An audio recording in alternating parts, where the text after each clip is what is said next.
Hi guys! Another day, another story. Welcome to our mini vlog. So, sa last vlog ko ay nasabi ko na nga pala na isa akong online seller. Ayan, na hindi madali ang pagiging isang online seller. You have to take a risk. Ikaw yung mangangapa sa lahat, di ba? Pinasok ko nga pala ang pag-online seller or pag-online selling dahil gusto ko to na trabaho na to and gusto ko ang ginagawa ko at nag-enjoy naman ako. So, alam ko sa lahat ng makakita nitong video ko, sa lahat ng online seller, makaka-relate talaga sa vlog na to. So, please keep on watching. Ang isang pagiging online seller ay hindi madali.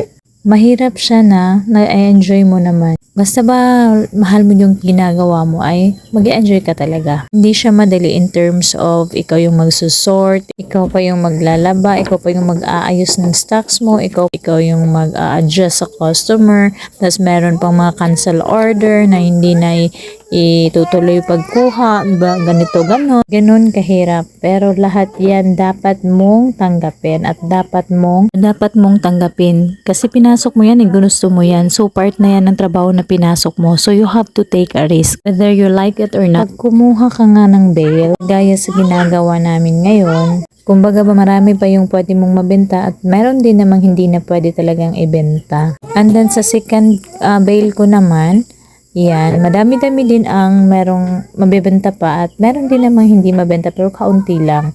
Ang nagandahan ko is makapili ka din at makapresyo ka. Syempre dahil maganda yung laman, pwede kang magpatong ng magandang price. Depende naman kung maganda din yung item. So yun na nga, maraming nagsasabi na you have to take a risk talaga dahil sa pag-uukay or sa online seller, hindi talaga lahat maganda. Hindi lahat ay expectation mo ay mamimit. Which is, totoo naman talaga. Pag nag-uukay ka, you have to accept the fact na minsan talaga ay mag-failed ka talaga. So, hindi talaga maiwasan na ilagay talaga natin sa isip natin na you have to success and minsan you have to fail. But all of that, kailangan nating tanggapin. At kailangan nating i-deal, kailangan nating harapin.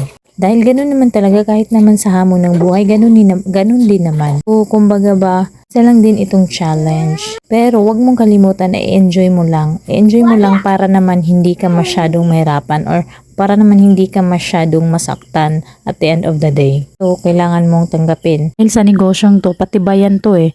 Kailangan matibay ka talaga. Kailangan matatag ka. Pag nag-failed ka man, kaya mong itayo yung sarili mo. Kasi sa buhay, hindi naman talaga nawawala yun. So, you have to be brave. You have to be strong. So, kailangan mo din dito ng support system. Sila yung nag-cheer sa'yo. Sila yung tumutulong sa'yo. Kaya, i-appreciate mo sila, i-value mo sila.